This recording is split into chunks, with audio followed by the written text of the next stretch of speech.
कैलाश पर्वत के दिव्य लोक में महादेव की दिव्य किरणों के बीच पवित्र हिमालय की गोद में समय की धूल में छुपी एक पौराणिक कथा है। यह कथा है महादेव शिव की पुत्री अशोक सुंदरी की।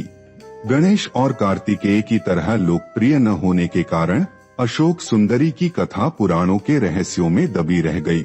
एक दिन जब देवी पार्वती कैलाश के पवित्र उपवनों में विचरण कर रही थीं, उन्होंने कल्प वृक्ष को देखा। यह एक इच्छा पूर्ति करने वाला दिव्य वृक्ष था।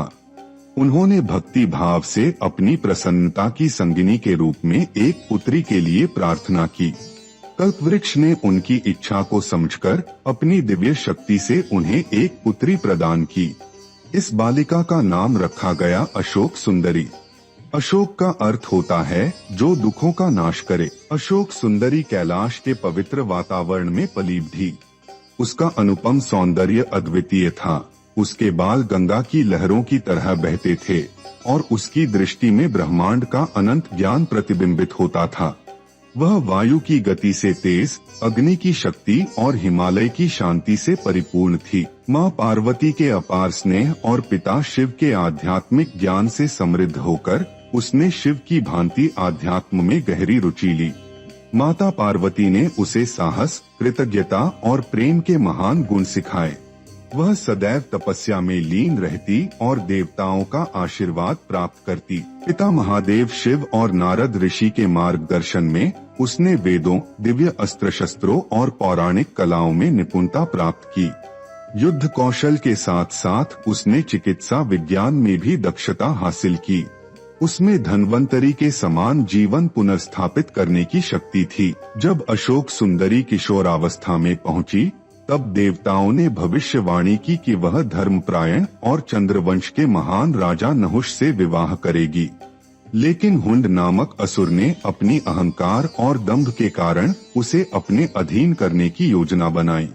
उसने कुटिल चाल चली और अशोक सुंदरी का अपहरण करने का प्रयास किया, परंतु अशोक सुंदरी ने अपनी माता पार्वती की शक्ति का आह्वान करके खुद को छुड़ा लिया। वह पर्वतों की श्रृंखलाओं में एक वन क्षेत्र में शरण लेकर अपनी दिव्यता और भविष्य पर चिंतन करने लगी। उन इस रहस्य से अनजान उसे खोजने के लिए आगे बढ़ा, लेकिन दिव्य शक्तियों ने उसकी रक्षा की। वर्षों बाद, जैसा कि भविष्यवाणी में कहा गया था, शक्तिशाली और न्यायप्रिय राजा नहुष ने अपना विशाल साम्राज्य स्थापित किया। दैवीय चक्र ने उसे उस वन में पहुंचाया जहां अशोक सुंदरी तपस्या कर रही थीं। जब वे मिले तो उन्होंने अपने दिव्य संबंध को पहचाना और धर्म की रक्षा का संकल्प लिया। उनके विवाह के पश्चात अशोक सुंदरी राजमहल में आई और प्रेम व धर्म के मार्ग पर चलकर राज्य को समृद्ध किया। उसका सौंदर्य ही नहीं बल्कि उसका ज्ञान और साहस भी लोगों को प्रभावित करता था। अपनी शक्ति से उसने राज्य में सुख शांति और समृद्धि बनाए रखी, परंतु हुंड अपनी हार को स्वीकार नहीं कर सका और नहुष तथा अशोक सुंदरी के विरुद्ध युद्ध छेड़ दिया। इस दिव्य युद्ध में पार्वती के आशीर्वाद से प्राप्त धनुष को धारण कर अशोक सुंदरी ने पराक्रम से युद्ध किया। उसने अपने पिता शिव के त्रिशूल की शक्ति का आह्वान कर असुर के अहंकार को नष्ट कर दिया। अपने ज्ञान और दिव्य कृपा से उसने हुंड को पराजित कर ब्रह्मांड में शांति पुनः स्थापित की। राजा नहुष के सिंहासन ग्रहण करने के पश्चात अशोक सुंदरी उनके जीवन में सौंदर्य और ज्ञान का प्रकाश लेकर आई।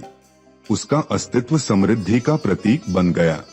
लोग उसे प्रेम, आशा और दिव्य रक्षा की देवी के रूप में पूजने लगे। भौतिक संसार के कर्तव्यों को पूर्ण करने के पश्चात भी अशोक सुंदरी शाश्वत रक्षक के रूप में बनी रही। शक्ति, ज्ञान और सत्य की खोज करने वाले भक्त आज भी उसकी कृपा और आशीर्वाद के लिए प्रार्थना करते हैं। वह शक्ति और करुणा का पूर्ण संतुलन दर्शाती है।